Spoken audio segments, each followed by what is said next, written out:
वाजपेयी जी, ये निर्णय किन परिस्थितियों में लिया गया कि जो रिटायर्ड अग्निवीर होंगे उनको उत्तर प्रदेश की पुलिस, पीएसी और सुरक्षा बलों की भर्तियों में 20% का आरक्षण दिया जाएगा? आपने कोई अध्ययन कराया है, कोई जानकारी जुटाई है, या फिर ऐसे ही फैसले कर लिया है? देखिए, जहाँ तक आपने अग्निवीर की बात की, तो बहुत से प्रदेशों में इसका और केंद्र में 10% आरक्षण नौकरी में देने का लोगों ने वादा किया है। उत्तर प्रदेश सरकार ने उस आरक्षण को 20% किया है कि हम 20% उन नौजवानों को जो मिलिट्री में ट्रेंड हो जाएंगे, अग्निवीर से आएंगे, उनको समायोजित करेंगे इन जगहों पर। और मुझे लगता है ये एक अच्छा कदम है।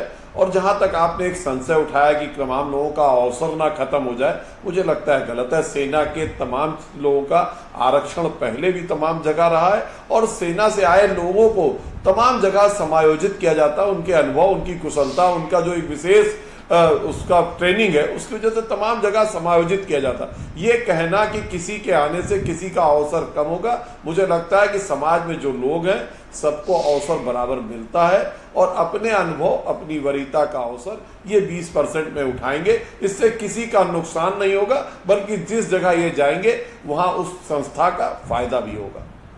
मैं जानना चाहता हूं कि ये 20% जब आएंगे तो जाहिर सी बात है कि किसी का हक मार के ही तो आएंगे ना। देखिए, मुझे लगता है कि जब भी कहीं किसी की नौकरी देने जाते हैं, आप जानते हैं आजकल जो हाल है हमारे यहाँ कि अगर तो पद निकलते हैं 1100 तो बैठने वाले होते हैं 1 लाख। तो अब ये कहना कि 1100 लोग किसी का हक मार कर आए, मुझे लगता है सरासर गलत है। जो उसमें काबिल था, जिस वर्ग से आना चाहता था, उस वर्ग से आया।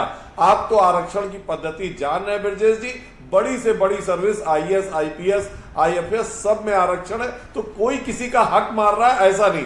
जो विधा बनाई गई, जो व्यवस्था बनाई गई, उसके तहत व्यक्ति को नौकरी प्राप्त हो रही है। नौकरी मिलने के बाद सब बराबर हैं। किस कोटे से कौन आया है ये बाद में देखने का विचार नहीं है। मैं आरक्षण का खुला समर्थक हूं और सेना के लोगों को भी आरक्षण मिले इसका भी समर्थक हूं। पर 20% जितना बड़ा केक आप दे रहे हैं तो इससे सामान्य जो युवा है, जो पहली बार नौकरी की अपेक्षा कर रहा है, उसके अवसर तो निश्चित रूप से कम होंगे।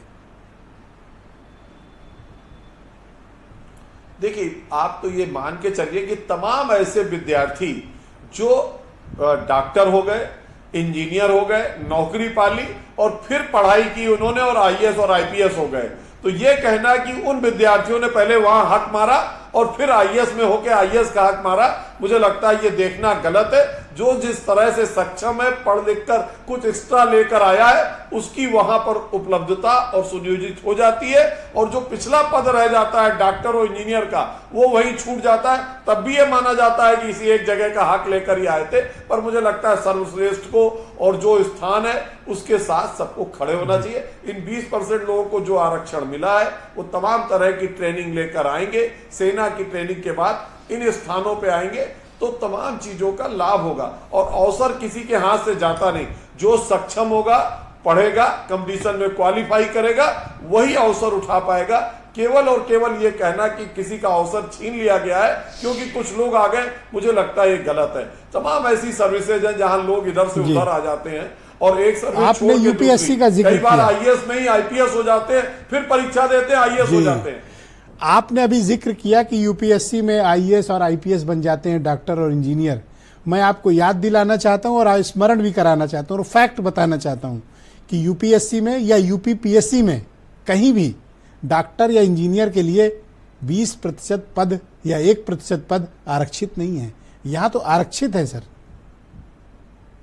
बिल्कुल सही, बिल्कुल आप सही कह रहे हैं। वहां आरक्षण इसलिए नहीं कि वो सर्विस 4 महीने के लिए नहीं है, आजीवन है। 40 साल जिसको सर्विस करनी है वो अपना कैरियर चुनता है। पर जगह तो किसी ना किसी की ब्रजेश जी जाती ही है। ऐसा हो ही नहीं सकता कि कोई स्थान किसी के लिए अनवरत बना रहेगा। किसी ना किसी की जगह कोई ना कोई लेगा। और ये नहीं, मेरी चिंता अनिल दुबे जैसे युवाओं के, मतलब अनिल दुबे का एक एग्जाम्पल ले लेते हैं भाई। अनिल दुबे नाम का कोई युवा है, मान लीजिए वो तैयारी कर रहा है जी, तो उसका अवसर तो कम होगा ना जी। देखिए, अवसर किसी पढ़ने वाले का कम नहीं होगा। तो सबको पता है इतना ही स्थान है। जो बेहतर पढ़ेगा बेहतर सिलेक्ट होगा। तो एक काम कर सकते हैं आप, नंबर ऑफ वैकेंसीज बढ़ा दीजिए तो लोगों के अवसर उनको बेहतर मिलेंगे। क्यों कर्नल साहब? देखिए ये तो आगे